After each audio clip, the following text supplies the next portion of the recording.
Periyar Maniammai Institute of Science and Technology, Thanjavur. The world needs you.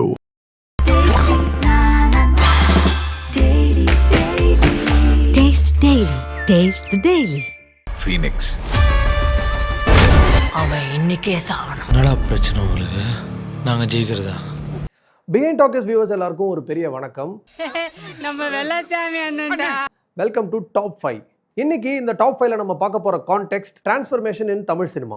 அதாவது ஒரு character வந்து ரொம்ப நாளாக சைலண்ட்டாக இருந்துட்டு இந்த பூனையும் பால் குடிக்குமா அப்படிங்கிற மாதிரி இருந்துட்டு திடீர்னு ஒரு நாள் வந்துட்டு எஸ் அப்படின்னு சொல்லிட்டு ஒரு வெடிச்சு எழுந்துற ஒரு மொமெண்ட் இருக்குல்ல, அதுதான் வந்து டிரான்ஸ்ஃபர்மேஷனாக நம்ம பார்த்துருக்கோம். ஸோ நம்ம தமிழ் சினிமாவில் அந்த மாதிரி நிறைய படங்கள் இருக்கும், நிறைய பெஸ்ட் இருக்கும். அதில் வந்து பெஸ்ட்டு டிரான்ஸ்ஃபர்மேஷன் உங்கள் மனசில் வந்து 1000 ஃபேவரட்டான விஷயம் இருக்கலாம். பட் அதில் நான் ஒரு 5 செலக்ட் பண்ணி இந்த 5 தான் வந்து டாப் 5 அப்படின்னு சொல்லிட்டு என்னோட ஒப்பீனியன் சொல்ல வந்துருக்கேன்.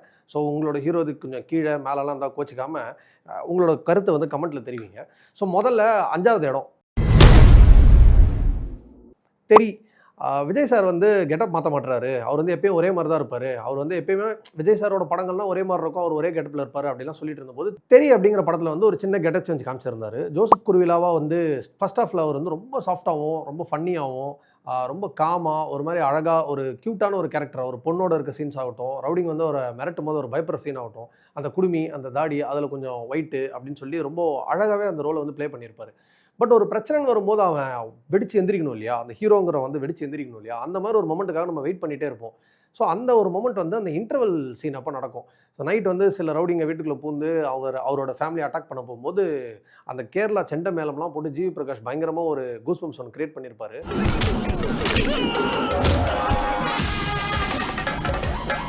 அப்போ நம்ம தளபதி உள்ளே இறங்கி இவ்வளோ நேரமாக நான் பொறுமையாக இருந்தேன், நடுவில் இன்ஃபேக்ட் அந்த மொமெண்ட்ஸ் எல்லாம் வரும். அதாவது அவருக்குள்ளே இருக்க அந்த விஜயகுமார் வெளியே எட்டி பார்ப்பாரு, ஆனால் அவர் அதை காம் பண்ணிவிட்டு மறுபடியும் சைலண்ட்டாக இருப்போம் அப்படின்னு. பட் அந்த ஒரு பர்டிகுலர் மொமெண்ட்டில் வந்து அவர் எல்லாரும் அடிச்சு துவம்சம் பண்ணிவிட்டு அந்த ஃபைட் ஃபுல்லாக முடிச்சுட்டு லாஸ்ட்டில் இப்படி வச்சு இப்படி காட்டும்போது அதுலேருந்து இன்டர்வல் வரும். இன்ன வரைக்கும் நிறைய பேர் வந்து இந்த மாதிரி லெட்டர்லேருந்து இன்டர்வல் வர்றது, இல்லை இன்டர் இந்த பக்கம் போட்டு மிஷன் இந்த பக்கம் போட்டு நடுவில் ஏதாவது ஒரு ஆப்ஜெக்ட் வைக்கிறது அப்படின்னு சொல்லி அந்த ட்ரெண்டை வந்து ஃபாலோ பண்ணிருக்காங்க. ஸோ அந்த டிரான்ஸ்ஃபர்மேஷன் வந்து நம்ம 5th பிளேஸ் தரோம். அடுத்தது 4வது இடம். இந்த இடத்துல என்ன கொடுக்கலாம் அப்படின்னு பார்க்கும்போது விஸ்வரூபம் அப்படிங்கிற ஒரு படத்துல நம்ம உலகநாயகன் கமல் சார் விண்வெளி நாயகன் கமல் சார் வந்து பயங்கரமான ஒரு பர்ஃபார்மன்ஸ் கொடுத்துருப்பாரு. இன்ஃபேக்ட் ஆஸ் அ ரா ஏஜென்ட்டா, ஆஸ் அ கவர்மெண்ட் எக்ஸ் எம்ப்ளாயியா, இல்லை கரண்ட்டாக ஷேடில் ஒர்க் பண்ணுற ஒரு காப்பாக அவர் வந்து பயங்கரமாக காப்பு டிஏ என்ன வேணால் சொல்லலாம், அந்த மாதிரி ஒரு கேரக்டரில் வந்து அவர் பயங்கரமான ஒரு ஏஜென்ட்டாக வந்திருப்பார். பட் ஸ்டார்டிங்கில் வந்து அவரோட லாங் ஹேர் வளர்த்துக்கிட்டு கதக் டான்ஸராக வந்திருப்பார். அந்த எக்ஸ்ப்ரெஷன்ஸு, அந்த க்யூட்னஸ்ஸு, அதில் ஒரு ஃபன்னியான எலிமெண்ட்ஸு இதெல்லாம் பண்ணிவிட்டு ஸ்டார்டிங்கில் வந்து பிச்சை உதறி இருப்பாருன்னு சொல்லணும். இன்ஃபேக்ட் பயங்கரமாக பயப்படுவார். யாராவது வந்தாங்கன்னா இல்லை யாராவது அதட்டினாலே இப்படி பயப்படுறது, அதுக்கப்புறம் கெட்ட வார்த்தை பேசினா கோவம் வருது, இந்த மாதிரி நிறைய விஷயங்கள் பண்ணிகிட்டு இருப்பார். ப்ரே பண்ண விடுங்க அப்படின்னு சொல்லி கேட்பாரு. நம்ம வில்லன்கள்லாம் ஸ்ட்ராங்கு தான், வில்லன்களோட ரைட் ஹேண்ட் இருப்பாங்கள்ல, அதான் நம்ம ஃபரூக் பாய், அவர்கிட்ட ஒமர் பாய் சொல்லுவார், அதாவது அந்த ஆளோட 2 முட்டிக்காலையும் சுடுறா, ரொம்ப மோசமானவன் அப்படின்னு சொல்லியும் இவர் வந்து ஓகே ஒரு தடவை லாஸ்ட்டாக ப்ரே பண்ண தானே கேட்குறாரு அப்படின்னு சொல்லி விடுவார். ப்ரே பண்ணி முடிச்சு நம்ம ஆண்டவர் ஒரு விஸ்வரூபம் எடுப்பார் பாருங்க.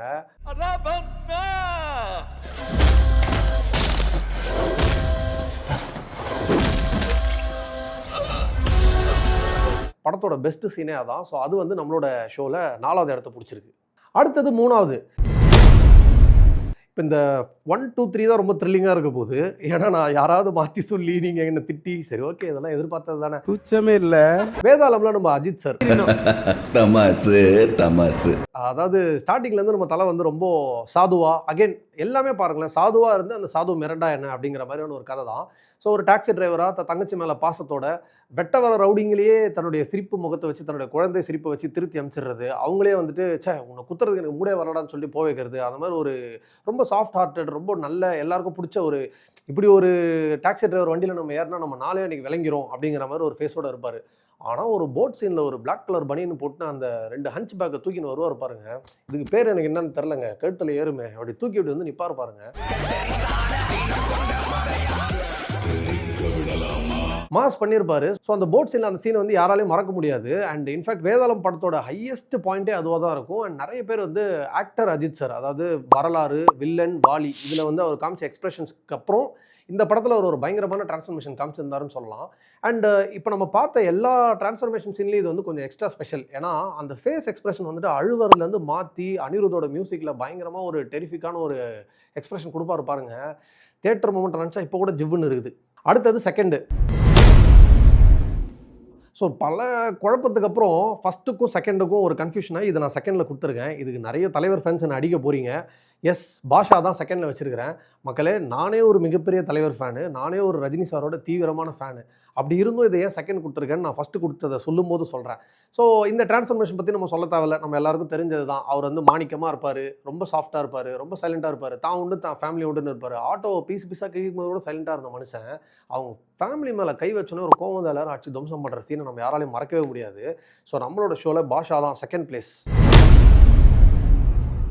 ஸோ ஃபஸ்ட் பிளேஸ் வந்து அப்படி எந்த படத்துக்கு நான் கொடுத்துருப்பேன் அப்படின்னு நீங்கள் பார்ப்பீங்க. நான் முன்னாடியே சொன்ன மாதிரி பாஷா இஸ் வெரி ஸ்பெஷல். பாஷாவால் தான் இந்த மற்ற படங்கள் எல்லாமே அந்த அந்த டிரான்ஸ்ஃபர்மேஷனுக்குன்னு ஒரு ஃபார்முலா ஒன்று பிடிச்சிருக்காங்கன்னு சொல்லலாம். அதாவது முதல்ல சாஃப்ட்டாக இருந்துட்டு அதுக்கப்புறம் வெடிக்கிறது. ஆனாலும் இந்த படத்தை ஏன் கொடுத்துருக்கேன் அப்படின்னா, ஃபஸ்ட்டு என்ன படம்னு சொல்லிடுறேன்.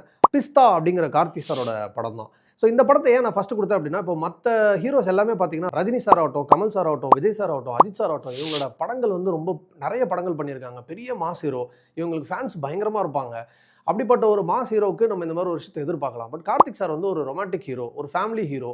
அவர் ஆக்ஷன் சீக்வன்சஸ் பண்ணியிருக்காரு. பட் அவங்க அளவுக்கு வந்து ரொம்ப வயலண்ட்டான ஆக்ஷன் சீன்ஸ்லாம் பண்ணாமல் அவர்கிட்ட இருக்கிறது எல்லாமே ஒரு சாஃப்டான ஃபேன்ஸு. அப்படி இருந்தும் இன்றைக்கி அந்த சீனை வந்து நம்ம யூடியூப்லையோ இல்லை டிவியில் போடும்போது பார்த்தாலோ, சரி என்னடா இப்படிப்பட்ட ஒரு டிரான்ஸ்ஃபர்மேஷன் இருக்குது, இது கிட்டத்தட்ட பாஷாவுக்கு நிகராச்சே அப்படின்னு சொல்லி ஒரு ஃபீல் நமக்குள்ளேயே வரும். காரணம் எஸ்.ஏ. ராஜ்குமாரோட மியூசிக்கு ப்ளஸ் கார்த்திக் சாரோட அந்த பர்ஃபார்மன்ஸ்னு சொல்லணும். ஏன்னா ஃபர்ஸ்ட் ஹாஃபில் வந்து மாலை போட்டிருப்பாரு. எப்படி அழகாக டேரக்டர் அதை வச்சிருக்காரு பாருங்களேன். கே.எஸ். ரவிக்குமார் சார் ஒரு மாலை போட்டிருக்காரு. அந்த பீரியடில் ஒரு சைலண்டாக இருப்பார். மாலையை கட்டினா அவரோட ரூபமே வேறு. 6 மணிக்கு மேலே ஆட்டோ ஓடாதுன்னு வாங்கலாம், அந்த மாதிரி ஒரு ஆள் அவர்.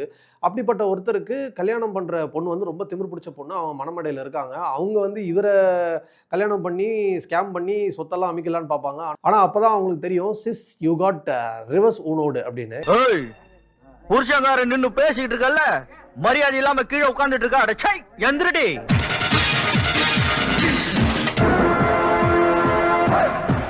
ஏன்னா அப்படி ஒரு டெரரான கேரக்டர் வந்து கார்த்திக் சாரோடது.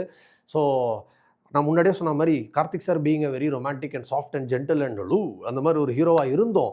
அவரோட சீன் வந்து கிட்டத்தட்ட பாஷாக்கு நிகராக வந்ததால் நம்ம வந்து ஃபஸ்ட்டு பிஸ்தா கொடுத்துருக்கோம். ஸோ இவ்வளோ தான் டிரான்ஸ்ஃபர்மேஷனா அப்படின்னு கேட்டிங்கன்னா, இதை விட பயங்கரமான டிரான்ஸ்ஃபர்மேஷனாக நம்ம பார்த்துருப்போம். அன்னியனில் விக்ரம் சார் பண்ண வேரியேஷன்ஸு, கஜேந்திராவில் கேப்டன் கொடுத்த டிரான்ஸ்ஃபர்மேஷன், இந்த மாதிரி நிறைய இருந்தாலும் உங்களோட டிரான்ஸ்ஃபர்மேஷன்லேயே பெஸ்ட்டுன்னு நீங்கள் என்ன ஃபீல் பண்ணுறீங்க, அதில் நான் என்ன மிஸ் பண்ணிட்டேன், அதெல்லாம் கீழே கமெண்ட்டில் போடுங்க. அப்புறம் இந்த ஆர்டர்லையும் உங்களுக்கு ஏதாவது ஒன்று இருக்கும் இல்லையா, ஆப்வியஸ்லி எங்கள் தளபதி தாண்டா ஃபஸ்ட்டு வரணும், எங்கள் தலை தாண்டா ஃபஸ்ட்டு வரணும், ஆண்டவர் கஷ்டப்பட்டு உயிரை கொடுத்து சண்டை போட்டிருக்காரு, அவர் நீ 4வது இடத்துல எப்படா வைப்ப அப்படிலாம் கேட்பீங்க.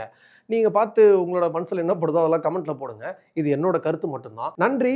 மீண்டும் இதே மாதிரி ஒரு டாப் 5ல வேற ஒரு விஷயத்தை எடுத்துகிட்டு வந்து அதில் எது 1, 2, 3, 4, 5ன்னு பார்க்கலாம். உங்களிடமிருந்து விடைபெறுவது உதய்.